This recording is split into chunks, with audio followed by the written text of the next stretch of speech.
My husband was allergic to dairy, couldn't go near anything with milk in it. Our first year of marriage, I made him a milk pudding by mistake. He lost it, asked me if I was trying to kill him. After that, not a single dairy product ever crossed our threshold again. Then tonight, at his promotion banquet, he took a full glass of milk from his assistant's hand and drank every drop. I wasn't surprised. I turned and said a divorce agreement in front of him. Every friend and relative at the table rounded on me at once. Morton grabbed the glass and flung the milk straight into my face. Lottie noticed I'd been drinking too much and poured me a glass of milk for my stomach, out of kindness. And you lose your mind over that? She's married, Paula. She has a child. You're really going to sit here and act jealous of a married woman? I let out a quiet laugh, turned, poured another glass of milk, and placed it in front of him. Since you love it so much, go on, drink up. Morton's eyes dropped to the glass in my hand. His jaw tightened. Then he slapped it out of my grip, and it shattered across the floor. I drink at those dinners for work, for you, so you can have a better life. You don't give a damn about that. But the second I have one glass of milk to settle my stomach, you're waving divorce papers in front of everyone? Murmurs rippled down the table. Heads shook. Someone near the back muttered loud enough for me to hear. We all know how hard Morton works. He drinks himself into stomach bleeds at business dinners just to provide for Paula, and this is how she repays him? Morton's famous for how good he is to his wife. I heard he specifically hired a married assistant with a kid so Paula wouldn't have anything to worry about. Lottie Galloway stepped forward, eyes glistening with practiced hurt. Paula, I'm married. My baby is a year old. How can you still be jealous of me? I just saw his stomach was bothering him and poured him some milk to help. If that upsets you, I won't do it again. That's all. I raised my hand and wiped the milk from my face.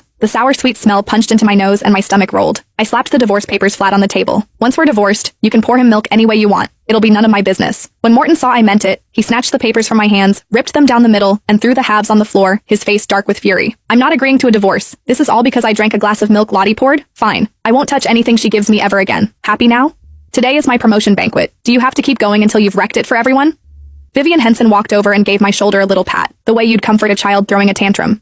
Paula, sweetie, you're a housewife. You need to know when enough is enough. If you actually go through with this, you'll never find another man half as good as my brother. Not if you searched for the rest of your life. My mother-in-law fixed me with a cold glare. You've been married to Morton for 3 years. He won't even let you set foot in the kitchen. Every morning he gets up early to cook your breakfast before work. Every night he comes straight home and makes you 3 dishes and a soup. He won't even let you wash a single pair of his socks. You're his wife, and while he's out there wrecking his health for his career at those dinner tables, you don't bat an eye. But the second his assistant pours him 1 glass of milk, you throw a fit about divorce? Are you even human? Her words landed, and I felt every gaze in the room settle on me like a weight, open, undisguised contempt. I looked down at the milk stains still drying on my clothes, and the backs of my eyes burned. In everyone's mind, landing Morton Henson was the luckiest thing that had ever happened to me. The man every wife wished she'd married. 3 years of marriage and he'd handled nearly every chore, kept me sheltered like a hothouse flower. And the whole time, this so-called perfect husband was making my life a joke. My gaze hardened. I pulled up the divorce appointment on my phone and sent it to Morton. Whether you agree or not, I'm ending this marriage. Tomorrow morning, 10 o'clock, the courthouse. Show up, or I file for divorce through the courts. Morton froze for a beat, then softened his voice and reached for my hand, coaxing me the way you'd calm a child mid-tantrum. Come on, I know you're just jealous. You want me to prove I care. I promise. From now on, I won't drink anything anyone else pours for me. Only